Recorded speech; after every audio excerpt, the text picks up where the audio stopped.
Aku hadiri sidang perceraian dengan mobil mewah, mertua dan pelakor pingsan lihat bukti yang kubawa. Berdasarkan kisah nyata, yang menamparkan harga diri mereka yang meremehkan.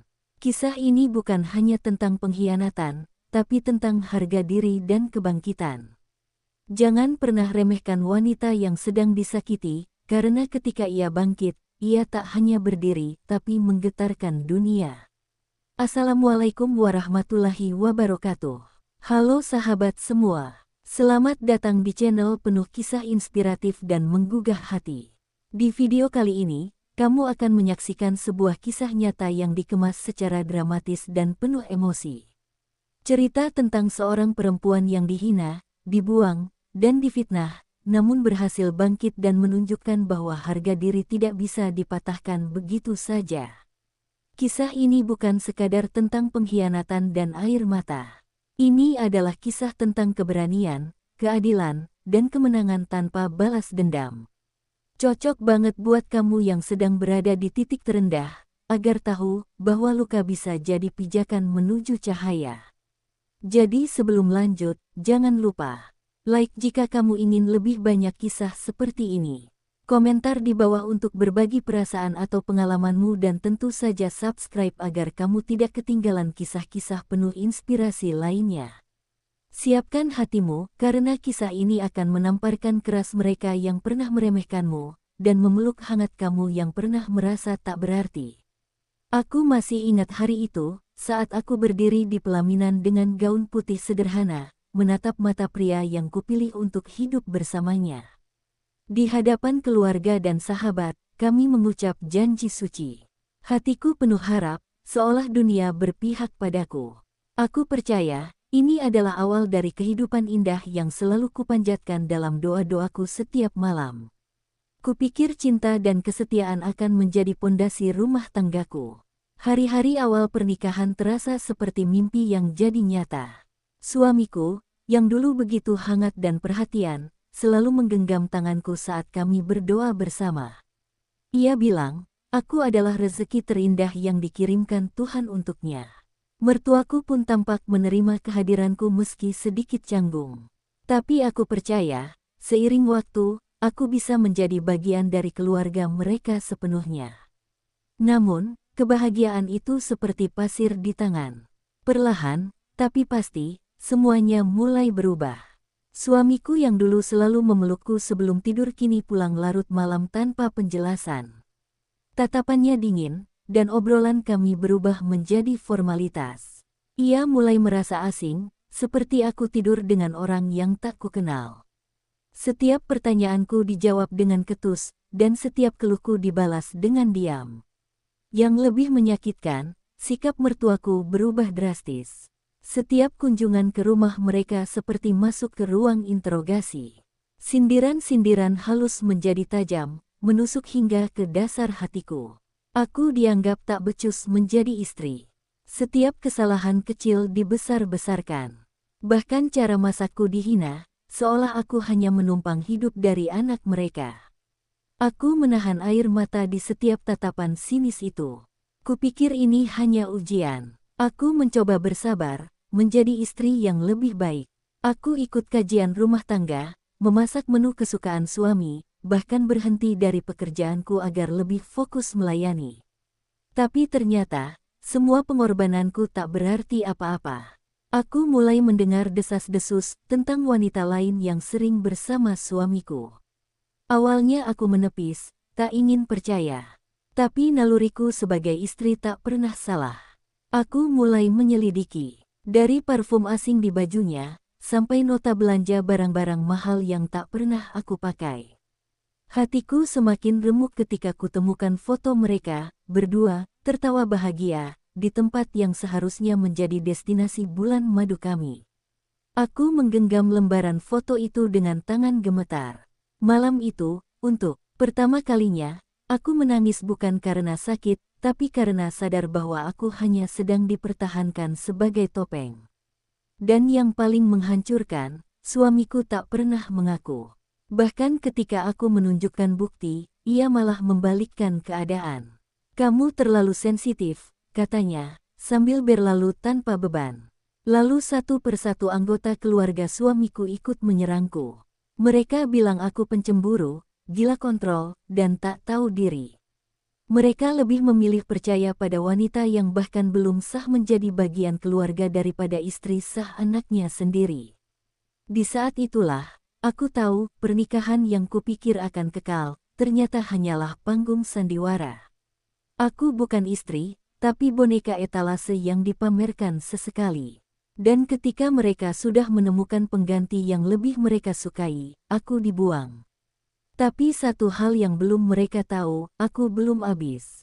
Aku masih berdiri, dan aku akan melawan, bukan dengan amarah, tapi dengan kebenaran.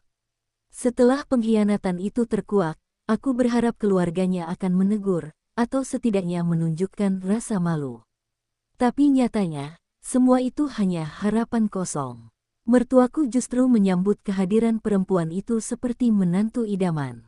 Ia dibawa masuk ke rumah besar yang dulu sempat menampung air mataku. Wanita itu, yang mencuri suamiku, duduk di kursi yang dulu menjadi tempatku menunggu makanan matang.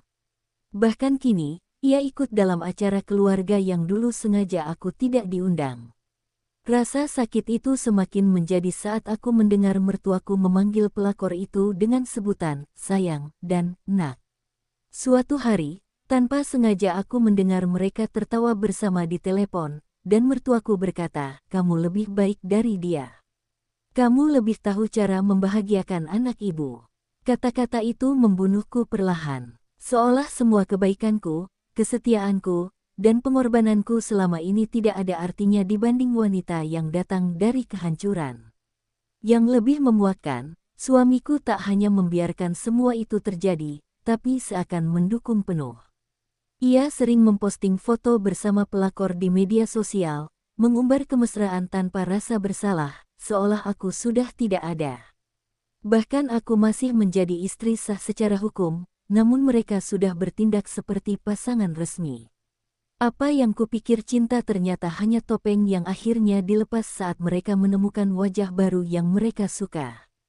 Lingkunganku pun mulai memandangku dengan tatapan kasihan. Tapi bukan karena simpati, melainkan karena menganggap aku lemah. Kasihan ya, diselingkuhi terus diam saja. Mereka tak tahu bagaimana rasanya dihina oleh mertua, difitnah sebagai istri tak berguna, dan tetap harus tersenyum di depan umum agar anakku tidak tahu ibunya sedang sekarat dalam diam. Aku mencoba bicara baik-baik pada suamiku.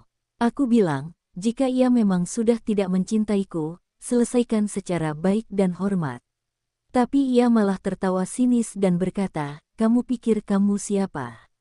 Kamu nggak akan bisa hidup tanpa aku." Kalimat itu menamparku seperti petir yang menyambar jiwa. Saat itu, aku tidak hanya kehilangan suami, tapi juga kehilangan rasa percaya diri yang dulu kujaga. Tapi Tuhan tidak tidur. Dalam diamku, aku mengamati.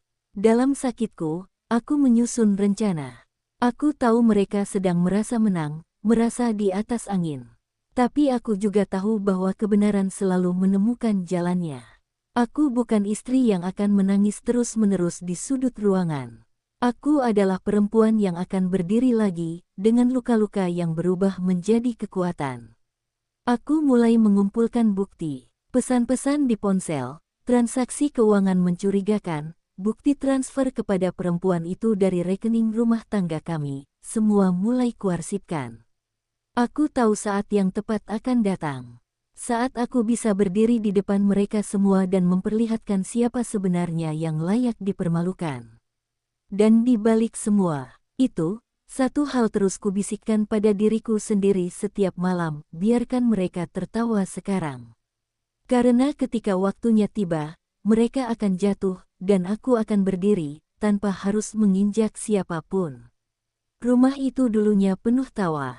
Setiap sudutnya pernah menjadi saksi perjuanganku, dari memasak sarapan di pagi hari sampai membersihkan rumah ketika suamiku tertidur lelap. Tapi kini, dinding-dindingnya hanya memantulkan suara tuduhan dan umpatan. Suamiku tak lagi berbicara dengan nada manusiawi, sementara mertuaku sudah berubah seperti hakim tanpa hati. Aku menjadi terdakwa atas kesalahan yang bahkan tak pernah kulakukan. Semua berubah makin buruk ketika pelakor itu mulai sering datang ke rumah. Ia tak lagi sembunyi. Ia datang dengan kepala tegak, tersenyum angkuh di hadapanku, seolah ingin menunjukkan bahwa ia telah menang. Yang membuatku hampir gila adalah bagaimana mertuaku menyambutnya dengan hangat, memberikan teh dan menyuruhku menyiapkan camilan untuk perempuan yang telah merebut suamiku. Hari itu aku hanya bisa menunduk, menahan air mata agar tidak jatuh di depan mereka.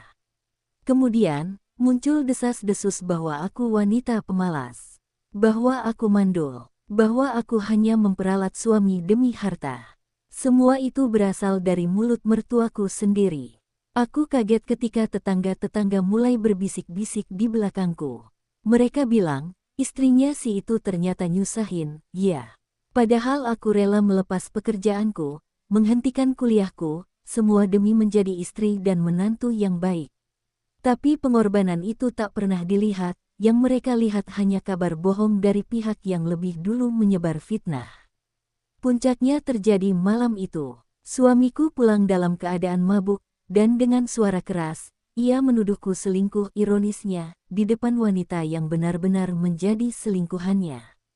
Mertuaku mendukungnya sepenuhnya, bahkan mendorong tubuhku dan berkata, "Keluar dari rumah ini. Kamu tidak pantas jadi istri anak saya." Aku gemetar, tubuhku dingin. Dalam sekejap, rumah yang dulu kujaga dengan air mata dan cinta, berubah menjadi tempat pengusiran yang menghinakan. Aku hanya diberi waktu 15 menit untuk mengemasi barang. Tak ada permintaan maaf, tak ada belas kasihan. Aku membawa koper kecil, dan saat melangkah keluar, aku menatap pintu itu untuk terakhir kalinya. Mereka bahkan tak menoleh ke belakang. Tak satu pun dari mereka berpikir bagaimana aku akan tidur malam itu, di mana aku akan tinggal, atau apa yang akan kukatakan pada anakku yang masih kecil. Aku berjalan malam-malam, sambil memeluk koper dan menahan tangis. Di jalan, aku bertanya pada Tuhan, apa salahku, ya Allah? Apa aku pantas dibuang seperti sampah hanya karena mempertahankan pernikahan yang kusematkan dalam doaku setiap malam? Tapi di tengah tangisku, ada suara kecil di dalam hati yang berbisik, kamu tidak dibuang. Kamu dibebaskan. Sejak malam itu, aku tinggal di rumah kontrakan kecil. Aku tidur di atas kasur tipis, makan seadanya. Tapi anehnya, di tengah kesederhanaan dan luka, aku merasa lebih tenang. Tak ada lagi suara makian, tak ada lagi wajah penuh kebencian. Aku bisa mendengar suara hatiku sendiri. Dan aku tahu, inilah awal dari pertarungan besar dalam hidupku. Aku tak lagi punya rumah. Tapi aku masih punya martabat. Dan dengan martabat itu, aku akan membangun kembali segalanya dari nol. Termasuk membuktikan bahwa aku bukan wanita lemah yang bisa dipermainkan sesuka hati. Di rumah kontrakan kecil yang sempit dan dingin itu, aku memulai hari-hari baru yang sunyi. Tak ada suara anak kecil, tak ada suara azan dari masjid dekat rumah mertua. Hanya ada suara detak jam dinding dan angin malam yang menyusup lewat celah jendela tua. Aku sering menangis dalam diam. Tapi bukan karena lemah, aku menangis untuk mengalirkan luka, agar tidak membusuk di dalam dada. Aku tahu, jika aku membiarkannya membatu, aku akan mati perlahan. Maka setiap malam, aku menangis, lalu bangkit lagi esok paginya. Tak ada satupun dari mereka yang mencariku. Tak satupun yang menanyakan kabar. Mereka mengira aku akan meratap, mengemis untuk kembali. Mereka pikir aku akan datang merunduk dan memohon ampun atas fitnah yang mereka ciptakan. Tapi mereka salah. Aku mulai berdiri, walau dengan lutut gemetar. Aku mulai mencari pekerjaan, membuka laptop tua yang sudah hampir rusak, dan mulai menghidupkan kembali keterampilanku, desain, menulis, dan sedikit kemampuan bisnis online. Modalnya tak seberapa. Aku hanya punya sisa tabungan hasil kerja masa lalu, yang dulu sempat kusimpan diam-diam. Uang itulah yang kupakai membeli kuota, memulai jualan kecil-kecilan, dan menawarkan jasa digitalku lewat media sosial. Tidak mudah, tidak instan, tapi dari setiap penolakan, aku belajar. Dari setiap kesepian, aku menemukan ketabahan.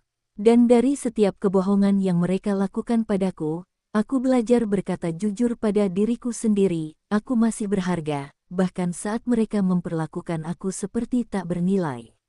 Beberapa bulan pertama adalah neraka. Aku tidur hanya 3 jam sehari, memaksakan mata tetap terbuka agar bisa mengejar order klien. Tapi pelan-pelan, hasilnya mulai terlihat. Ada satu order yang puas, lalu merekomendasikanku ke temannya. Lalu 2, lalu 5, lalu 10. Sampai akhirnya aku bisa menyewa ruang kerja kecil. Di balik kesederhanaannya, tempat itu adalah saksi bagaimana aku membangkitkan diriku sendiri dari abu-abu penghinaan. Aku ingat, satu malam ketika aku melihat rekening tabunganku, dan ada nominal yang belum pernah kulihat sebelumnya. Bukan karena besar jumlahnya, tapi karena itu hasil keringat sendiri, tanpa campur tangan siapapun. Malam itu aku menangis, bukan karena sedih, tapi karena merasa utuh kembali. Aku bukan lagi perempuan yang diseret keluar dari rumah dengan hinaan. Aku adalah wanita yang membangun istananya sendiri, batu demi batu, dengan darah dan air mata. Lucunya, di saat aku tak mengabari mereka sama sekali, keluarga mantan suamiku mulai bertanya-tanya. Ada yang melihatku di media sosial, ada yang melihat mobil baruku di jalanan, bahkan ada yang melihatku diwawancarai oleh media lokal karena program pelatihan UMKM untuk perempuan korban KDRT yang sedang kukembangkan. Mereka tercengang, tak percaya. Bukannya dia sudah jatuh. Kok bisa segitu suksesnya? Tapi itulah kenyataannya, yang mereka lempar keluar kini berdiri lebih tinggi dari mereka. Namun aku tetap diam. Aku tak membalas. Aku tak datang untuk menunjukkan keberhasilanku. Karena kebangkitanku bukan untuk pamer, melainkan untuk menyembuhkan. Sakitku dulu tak bisa dibalas dengan kata-kata kasar, hanya bisa dipatahkan dengan satu hal, bukti bahwa aku tetap bisa hidup, bahkan lebih baik tanpa mereka. Dan di puncak semua itu, aku hanya berbisik dalam hati sambil menatap langit senja. Terima kasih, Tuhan, karena membiarkan aku hancur, agar aku bisa membangun versi terbaik dari diriku sendiri. Setelah berhasil berdiri kembali dengan kerja keras dan air mata, aku tahu aku belum benar-benar selesai. Ada sesuatu yang mengganjal dalam hatiku, bukan dendam, tapi keinginan untuk menegakkan kebenaran. Mereka telah menelanjangiku di depan dunia dengan kebohongan. Aku bukan wanita yang akan kembali memohon, tapi aku juga bukan wanita yang akan membiarkan aib itu terbungkus rapi sementara mereka berpesta di atas kehancuranku. Maka diam-diam, aku mulai menelusuri jejak pengkhianatan mereka. Segalanya dimulai dari ponsel lamaku yang sempat kugenggam saat diusir. Dalam aplikasi pesan, ada jejak digital yang belum sempat kuhapus. Chat suamiku dengan nomor asing yang penuh rayuan dan janji. Aku menyimpan semuanya, memotret dan mengamankan dalam cloud, lalu mulai mencari tahu siapa sebenarnya wanita itu. Ternyata, namanya bukan sekadar nama gelap, ia memiliki latar belakang yang tak sebersih yang mertuaku banggakan. Ia adalah pelakor profesional, sering berpindah-pindah dari satu rumah tangga ke rumah tangga lainnya. Aku mulai menyewa penyelidik swasta. Tak besar biayanya, tapi cukup untuk menguntit aktivitas mereka. Hasilnya mencengangkan. Suamiku dan wanita itu sudah tinggal bersama. Mereka bahkan menyewa apartemen mewah yang dibayar dengan uang perusahaan keluarga yang dulu juga milikku. Aku mendapatkan bukti, foto mereka tengah belanja bersama, menginap di hotel saat masih berstatus suami sahku, dan video mereka tertawa bahagia sambil membicarakan cara tercepat membuatku terdepak. Tak hanya itu, aku menelusuri aliran dana dari rekening keluarga yang dulunya kami kelola bersama. Dalam laporan yang kukumpulkan diam-diam, ternyata suamiku telah memindahkan sebagian besar aset usaha ke nama pelakor itu. Bahkan rumah yang dulu kutinggali sekarang atas nama perempuan itu. Aku menatap laporan itu dengan napas sesak. Mereka bukan hanya menghancurkan hatiku, mereka juga sedang merampok masa depanku. Tanganku gemetar, tapi mataku tajam. Tak ada lagi air mata. Hanya fokus dan strategi. Aku kumpulkan semua bukti ke dalam satu folder besar, percakapan, rekaman, transaksi, foto, dan laporan keuangan. Aku menyimpannya di flash disk khusus dan juga menyebarnya ke 5 email berbeda. Aku tak ingin ada satu pun yang hilang. Aku ingin, saat waktunya tiba, tidak ada yang bisa menyangkal kenyataan. Kebenaran akan berbicara lebih nyaring dari semua fitnah mereka. Yang membuat hatiku semakin bulat untuk bertindak adalah anakku. Ia masih kecil, tapi aku tahu suatu hari nanti ia akan bertanya, kenapa mama dan papa berpisah. Dan aku ingin bisa berkata jujur tanpa rasa takut. Aku ingin dia tahu bahwa ibunya bukan lemah, bukan gila, bukan wanita yang ditinggal karena tak mampu membahagiakan. Aku ingin dia tahu ibunya berdiri membela kebenaran meski harus menantang badai sendirian. Setiap malam aku menatap folder bukti itu dengan perasaan campur aduk. Kadang aku ingin segera membongkar semuanya. Tapi aku tahu, waktu adalah kunci. Aku harus menunggu saat yang tepat. Maka aku menahan diri, menyembunyikan amarah di balik senyum dingin. Di luar, aku terlihat tenang. Tapi di dalam, aku sedang mengasah senjata paling tajam, keadilan yang akan menusuk balik kesombongan mereka. Dan dalam diamku, aku berkata lirih pada bayangan sendiri di cermin, jika dulu aku menangis karena dihancurkan, kali ini mereka yang akan menangis karena meremehkan perempuan yang mereka pikir sudah selesai. Pagi itu, amplop putih dengan kop pengadilan tiba di rumah kontrakanku. Hatiku berdegup pelan saat tanganku menyentuhnya. Isinya jelas, gugatan cerai. Tapi bukan dariku, melainkan dari dia, laki-laki yang telah menelanjangiku di depan keluarganya, yang menendangku keluar dari rumah sendiri, dan yang kini berdiri sok suci di balik dalil hukum. Ia menggugatku atas dasar, tidak harmonis dan tidak mampu menjalankan fungsi sebagai istri. Aku tersenyum miris. Bahkan di akhir kisah, ia masih mencoba menjatuhkan harga diriku. Aku membaca isi gugatan itu dengan tenang, tapi darahku mendidih. Mereka ingin menyelesaikan semuanya cepat, diam-diam, seolah aku hanya sekadar debu yang bisa ditiup pergi. Mereka ingin menggugurkan tanggung jawab tanpa malu, menyulap pengkhianatan menjadi narasi seolah akulah yang bersalah. Tapi mereka lupa, perempuan yang dulu mereka hina telah berubah. Aku bukan lagi wanita yang menangis di sudut kamar. Aku adalah wanita yang menyimpan kebenaran di dalam lembar-lembar bukti. Segera kutemui pengacaraku, seorang wanita tangguh, mantan korban kekerasan rumah tangga juga, yang kini jadi pembela keadilan bagi para istri yang tersingkir. Aku memberikan semua dokumen, semua rekaman, semua laporan. Matanya terbelalak, lalu ia menatapku tajam. Mbak, ini bukan cuma kasus cerai. Ini pembongkaran sistem penghinaan dan penggelapan hak perempuan. Saat itu, aku tahu, pertarungan ini bukan hanya untukku, tapi untuk semua wanita yang suaranya dibungkam. Hari pertama sidang tiba. Aku datang bukan hanya sebagai tergugat, tapi sebagai perempuan yang siap menunjukkan bahwa ia tak akan lagi diam. Mobil yang mengantarku bukan warisan, bukan pemberian mertua. Itu hasil dari setiap jari yang bekerja, dari setiap jam yang kulalui tanpa tidur. Gaun yang kupakai bukan untuk pamer, tapi lambang bahwa aku telah kembali, bukan sebagai korban, tapi sebagai pejuang. Ketika aku masuk ruang sidang, semua mata menoleh. Suamiku tampak gugup. Pelakor yang ikut hadir duduk dengan wajah menantang, tapi sorot matanya tak mampu menyembunyikan ketakutan. Dan mertuaku, duduk mematung, seakan tak percaya perempuan yang mereka usir kini kembali dengan wibawa yang membuat seluruh ruangan terdiam. Mereka menatapku seperti melihat hantu masa lalu, yang kini membawa cermin besar untuk menunjukkan wajah asli mereka.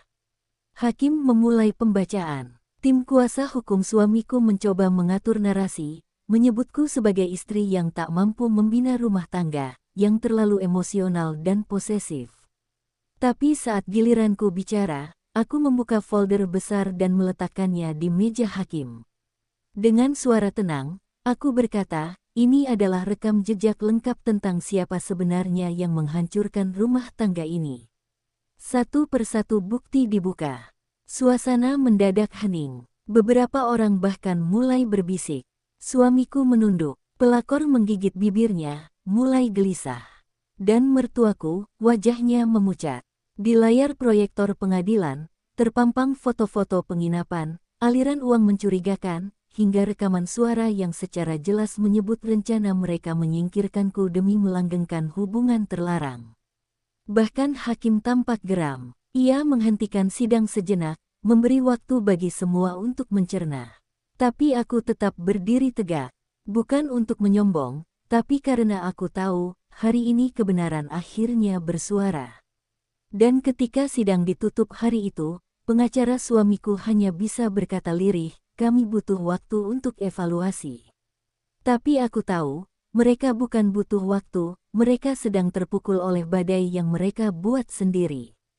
Kini, semuanya berbalik, dan aku hanya tersenyum kecil, menyambut gelombang keadilan yang akhirnya mulai menghantam pantai mereka. Pagi itu langit cerah, tapi dadaku bergemuruh. Bukan karena takut, melainkan karena inilah hari yang akan menamparkan mereka dengan kenyataan bahwa aku bukan perempuan yang bisa diinjak tanpa perlawanan.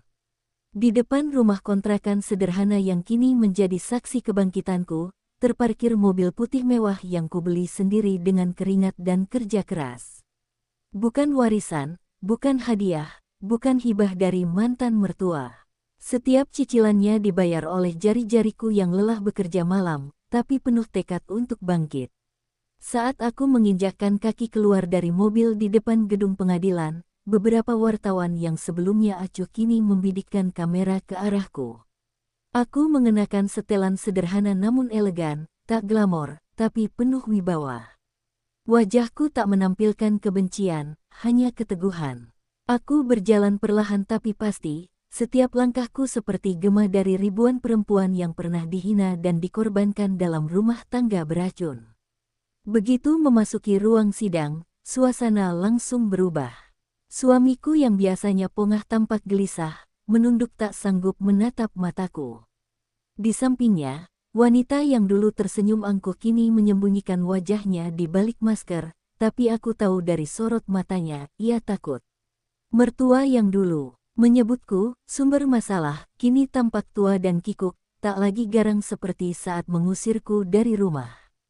Mungkin mereka baru sadar bahwa perempuan yang mereka usir kini datang dengan martabat yang lebih tinggi dari seluruh penghinaan mereka. Hakim pun menyempatkan diri melirik ke arahku, mungkin terkejut dengan perubahan penampilanku. Tapi yang membuat ruang sidang benar-benar sunyi adalah ketika pengacaraku berdiri dan menyerahkan dokumen tambahan. Bukti baru, kata beliau. Video pendek berdurasi 2 menit yang menayangkan percakapan antara suamiku dan selingkuhannya, merencanakan pemalsuan dokumen dan alibi palsu. Semua terpampang di layar besar. Dan saat video berakhir, ruang sidang hening. Seorang juri bahkan menghela napas keras, tak kuasa menyembunyikan keterkejutannya. Aku tak bersorak, tak menunjuk mereka. Aku hanya duduk tenang, karena ini bukan tentang balas dendam. Ini tentang harga diriku, yang selama ini diinjak, kini berdiri tegak tanpa harus menjatuhkan orang lain. Bahkan saat suamiku mencoba membela diri dengan suara gemetar, aku tak menoleh. Aku hanya memejamkan mata dan berkata dalam hati, ini pembalasan paling berkelas yang bisa diberikan perempuan terluka. Sidang ditunda untuk melanjutkan pembuktian. Di luar gedung, kerumunan mulai membicarakanku. Bukan sebagai istri gagal, seperti dulu, tapi sebagai simbol keberanian. Ada seorang ibu muda yang menghampiriku sambil berbisik, terima kasih, Mbak, karena Mbak, saya jadi yakin saya juga bisa keluar dari neraka rumah tangga saya. Aku menatap matanya, dan untuk pertama kalinya, aku merasa perjuanganku tidak sia-sia. Hari itu, aku pulang dengan hati yang lebih ringan. Bukan karena kemenangan di pengadilan, tapi karena akhirnya, aku berdiri di atas luka tanpa perlu membawa dendam. Mobil yang kutumpangi bukan simbol kesombongan. Ia adalah saksi perjalanan seorang perempuan yang pernah dihancurkan, tapi menolak untuk tinggal di bawah reruntuhan. Dan langkahku hari itu, adalah langkah seorang wanita yang telah memenangkan perang batin, tanpa harus berteriak, tanpa harus mengemis keadilan. Hari itu ruang sidang penuh sesak. Kursi pengunjung terisi hingga ke lorong. Beberapa wartawan hadir karena kasusku mulai mencuri perhatian publik. Di luar gedung, ada spanduk-spanduk kecil bertuliskan, "Hentikan penindasan terhadap perempuan dalam rumah tangga." Aku berdiri di depan cermin kecil di ruang tunggu. Aku menarik napas dalam-dalam, lalu berbisik pada diriku sendiri, ini hari yang ditunggu. Hari di mana kebohongan mereka tak bisa lagi bersembunyi. Ketika aku masuk ke ruang sidang, semua mata tertuju padaku. Tapi aku tidak mencari perhatian. Aku hanya ingin kebenaran berdiri setinggi mungkin di atas reruntuhan yang mereka buat. Di sebelah kanan, mertuaku duduk dengan wajah penuh kebencian. Pelakor yang biasa tampil angkuh kini duduk gelisah. Dan suamiku, mantan suamiku secara moral, terlihat seperti pria yang tahu waktunya sudah habis, hanya menunggu dijatuhi vonis sosial. Hakim memberi isyarat, dan pengacaraku berdiri. Kami memiliki bukti lanjutan yang tak terbantahkan, Yang Mulia, ucapnya tegas. Ia lalu membuka layar presentasi yang menampilkan foto-foto tak senonoh antara suamiku dan selingkuhannya, lengkap dengan waktu, lokasi, bahkan catatan transfer uang bulanan dari rekening rumah tangga kami ke rekening pribadi pelakor. Suara-suara kecil mulai terdengar di ruang sidang. Bisik-bisik dan helaan napas panjang memenuhi udara. Mertuaku menegang. Tangannya mencengkeram kursi. Kemudian, rekaman suara diputar. Suara suamiku jelas terdengar, "Tenang, nanti dia kita jebak. Kita buat seolah-olah dia gila. Dia kan gak punya siapa-siapa." Suara tawa pelakor menyusul, "Kalau dia gila, gampang kok dapat surat dokter. Yang penting dia keluar dari rumah." Saat rekaman itu selesai, tidak ada satupun suara terdengar. Bahkan hakim menundukkan wajahnya sejenak, mungkin menahan amarah atau kekecewaan. Mertuaku mulai panik, wajahnya memucat, lalu tubuhnya perlahan-lahan limbung. Sekejap kemudian, ia roboh di kursinya. Beberapa orang langsung berdiri, membantu membaringkannya. Pelakor yang duduk di sebelahnya hanya bisa menatap dengan mata membelalak. Tangannya gemetar, bibirnya pucat. Ketika hakim menanyakan apakah ia baik-baik saja, ia hanya menjawab lirih, "Saya pusing." Tapi sidang tidak berhenti. Hakim justru memutuskan semua bukti tetap harus diproses. Ia menyatakan bahwa kasus ini tidak hanya perceraian, tapi juga dugaan penipuan dan penggelapan aset rumah tangga. Ia memerintahkan agar penyelidikan lanjutan dilakukan. Saat itu, suamiku yang tadinya diam, mulai berdiri dan berteriak, "Ini semua rekayasa." Dia dendam karena aku yang minta cerai. Tapi suaranya tenggelam di tengah sorakan lirih orang-orang yang tahu siapa yang sebenarnya berbohong. Aku hanya menatapnya datar, tidak menangis, tidak membalas. Karena di titik ini, aku tak butuh lagi pengakuan dari mulutnya. Kebenaran sudah bicara sendiri. Mertuaku masih terbaring lemas di kursi, pelakor mulai menangis tanpa suara, sementara seluruh ruang sidang tahu, hari itu, bukan aku yang kalah. Aku adalah perempuan yang dihina, dibuang, tapi hari ini membuktikan bahwa kebenaran punya suara yang lebih lantang daripada fitnah. Dan ketika sidang ditutup, pengacaraku menoleh padaku dan berkata pelan, "Hari ini, mereka tak bisa lagi sembunyi." Aku mengangguk. Hari itu aku pulang bukan sebagai perempuan yang menang karena teriak. Aku pulang sebagai perempuan yang menang karena tetap berdiri, dengan kepala tegak, walau pernah diinjak habis-habisan. Hari itu, udara di ruang sidang terasa lebih berat dari biasanya. Semua orang tampak menahan napas, seolah tahu hari ini akan menjadi hari penentu. Hakim masuk dengan wajah serius. Aku duduk tenang, meski jantungku berdetak begitu kencang. Di hadapanku, pria yang dulu kupanggil suami duduk kaku, matanya sembab, tak lagi berani menatap siapapun. Di sebelahnya, pelakor menunduk dalam-dalam, wajahnya tertutup kerudung tebal yang tak mampu menyembunyikan kegugupan. Mertuaku tidak hadir, ia masih dirawat setelah insiden pingsan sidang sebelumnya. Hakim mulai membacakan putusan dengan nada tegas dan jelas. Berdasarkan bukti-bukti yang telah diperiksa dan saksi-saksi yang telah didengarkan, detaknya terasa seperti palu yang mengetuk luka-luka lama di hatiku. Tapi aku siap, aku telah melewati neraka, dan hari ini adalah ujian terakhir untuk memastikan bahwa neraka itu tak akan kembali lagi ke hidupku. Semua keheningan tertuju ke arah meja hakim. Semua mata menunggu kalimat akhir yang akan menentukan nasibku. Maka majelis hakim menyatakan bahwa gugatan cerai dikabulkan. Penggugat dan tergugat sah bercerai secara hukum. Aku menunduk pelan, bukan karena sedih, tapi karena akhirnya, ikatan yang dulu mengurungku kini terlepas. Aku tidak lagi terikat pada pria yang mengkhianatiku, pada keluarga yang mencaciku, pada luka-luka yang dipaksa kubungkam bertahun-tahun. Aku bebas, dan damai. Namun itu belum semuanya.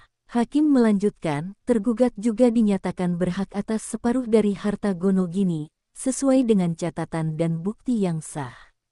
Selain itu, hak asuh anak sepenuhnya berada di tangan tergugat, dengan kewajiban nafkah dari penggugat sebesar yang telah ditentukan. Terdengar desahan panjang dari barisan kursi. Suamiku menunduk semakin dalam. Di wajah pelakor terlihat kebingungan. Segala rencana mereka untuk mencuri segalanya dariku hancur di hadapan hukum. Dan aku tak tersenyum, aku hanya menutup mata dan berucap lirih dalam hati, terima kasih, ya Allah, karena Engkau tak pernah tidur. Di luar ruang sidang, wartawan mulai mengejar. Mikrofon diarahkan ke wajahku, pertanyaan dilempar dari segala arah. Tapi aku tak menjawab. Aku hanya berkata, keadilan bukan soal menang atau kalah. Ini soal keberanian untuk berkata, aku berhak dihormati, bahkan ketika semua orang mencoba merampas itu dari kita. Dan setelah itu, aku berjalan menjauh, membiarkan kilatan kamera menjadi saksi bisu bahwa hari itu, harga diriku kembali utuh. Kemenangan ini bukan soal harta. Bukan soal membungkam mereka. Kemenangan sejati adalah saat aku bisa menatap cermin dan berkata pada diriku sendiri, kamu tidak kalah. Kamu hanya sedang disiapkan untuk menang dengan cara yang lebih terhormat. Aku pulang hari itu bukan hanya sebagai janda, tapi sebagai wanita utuh, yang pernah dihancurkan, tapi memilih untuk membangun kembali dirinya dengan kedua tangan yang berdarah-darah. Anakku menyambutku di pintu rumah dengan pelukan hangat. Mama menang. Tanyanya polos. Aku tersenyum dan memeluknya erat. Bukan mama yang menang, nak, tapi kebenaran. Dan saat itu aku tahu, hidupku tak akan lagi dipenuhi ketakutan. Karena aku telah menunjukkan bahwa tak ada luka yang tak bisa sembuh, dan tak ada perempuan yang terlalu lemah untuk bangkit. Bab 10, aku bahagia tanpa harus menginjak siapapun. Kemenangan terindah bukan ketika musuh tersungkur, tapi ketika kita tak lagi membutuhkannya untuk merasa utuh. Tanda hubung. Beberapa bulan telah berlalu sejak putusan sidang itu menggema di ruang pengadilan. Tapi gema kemenangan sejati justru terdengar paling lantang di dalam dadaku sendiri. Hidupku memang tidak kembali seperti semula, justru jauh lebih baik. Aku tak lagi bangun pagi dengan cemas. Tak lagi tidur malam dengan air mata. Tidak ada lagi tatapan sinis, tidak ada lagi suara-suara merendahkan.